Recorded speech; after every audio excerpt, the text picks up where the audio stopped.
ઉત્તર ગુજરાતમાં શ્વેતક્રાંતિમાં વર્ષોથી આગવી હરણફાળ ભરી રહેલા મહેસાણામાં સ્થાપિત કરાયેલી દૂધસાગર ડેરીને અમૂલ ફેડરેશન દ્વારા કરવામાં આવતા અન્યાયના વિરોધમાં આજે પાટણ મત વિસ્તારના પશુપાલકોએ આવેદનપત્ર આપી લેખિતમાં રજૂઆત કરી હતી। ઉત્તર ગુજરાતના મહેસાણામાં વર્ષ 1960માં દૂધસાગર ડેરીની સ્થાપના કરવામાં આવી હતી। સ્થાપનાના સમયથી દેશનું રક્ષણ કરતા લશ્કરના જવાનોને દૂધનો પાવડર પૂરો પાડવાની સાથે સાથે આ દૂધ મંડળીઓ સિદ્ધિના સોપાનોનો સર કરી દૂધ પ્રવૃત્તિનું એન્જિન બની દૂધની સહકારી પ્રવૃત્તિને નવી દિશા ચીંધી હતી।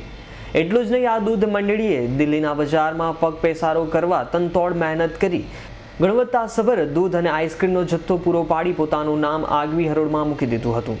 પરંતુ ગુજરાતની 12 દૂધ મંડળીઓ અમૂલના ફેડરેશન દ્વારા દૂધસાગર ડેરીને અન્યાય કરવામાં આવતા તેના વિરોધમાં આજે પાટણ મત વિસ્તારના 160 ગામના 200થી વધુ પશુપાલકો સુભાષ ચોક ખાતે એકત્રિત થયા હતા અને પોલીસના ચુસ્ત બંદોબસ્ત ખાતે એક વિશાળ રેલી યોજી હતી।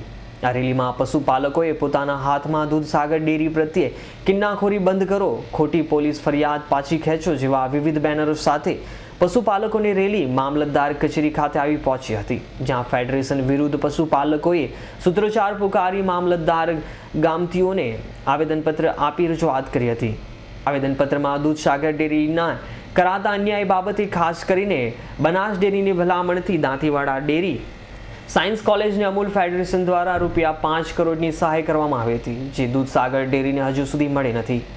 આ ઉપરાંત દૂધસાગર ડેરીની બાજુમાં આવેલ ઇન્સ્ટિટ્યૂટ ઓફ ટ્રેનિંગ કે જે NDDB સંચાલિત છે, જેમાં ઇન્સ્ટિટ્યૂટ ટ્રસ્ટને તબદીલ કરાય તો વિદ્યાર્થીઓની સવલતોમાં વધારો થાય તેવી પણ માંગ કરાઈ છે। તેમજ દિલ્હી નજીક દૂધ માનસાગર ડેરી, માનેસર અને દૂધ મોતીસાગર ડેરી દારૂડેહાની ક્ષમતામાં અપૂરતા ઉપયોગથી દૂધસાગર ડેરીને નુકસાન થઈ રહ્યું છે સહિતના દૂધસાગર ડેરીને ન્યાય કરતા વિવિધ મુદ્દાઓની પણ આવેદનપત્રમાં રજૂઆત કરાઈ હતી। અમને અમૂલ ફેડરેશન તરફથી મહેસાણા દૂધ સંઘને જે અન્યાયો થાય છે એના વિરોધમાં આજે અમે આપણા આદરણીય વડાપ્રધાન શ્રી નરેન્દ્રભાઈ મોદીને એક આવેદનપત્ર આપવા ગયા છીએ। પાટણના મામલતદારને અમે આવેદનપત્ર આપ્યું છે। અમારી માગણીઓ સત્વરે સંતોષાય એવું અમારા વિસ્તારના સૌ દૂધ ઉત્પાદકોની લાગણી છે અને આ એક કાળી મજૂરી કરતો ધંધો છે। અમારો દૂધ ઉત્પાદક સવારે 4 વાગ્યાથી મોડીને રાત્રા 9 વાગ્યા સુધી કાળી મજૂરી કરે છે, ત્યારે ભારતની પ્રજા સવારમાં ચા પીવે છે।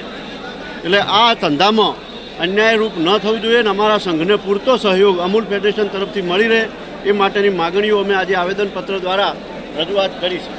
ત્યારે કેન્દ્ર અને રાજ્ય સરકાર તમામ જિલ્લા દૂધ ઉત્પાદક સંઘો વચ્ચે કોઈ અન્યાય ન થાય તેવી સ્પષ્ટ નીતિ કરે છે અને અમૂલ ફેડરેશનને સૂચના આપે તેવી પશુપાલકોએ માંગ કરી છે। ચેતન રામીનો રિપોર્ટ, S9 ન્યૂઝ, પાટણ।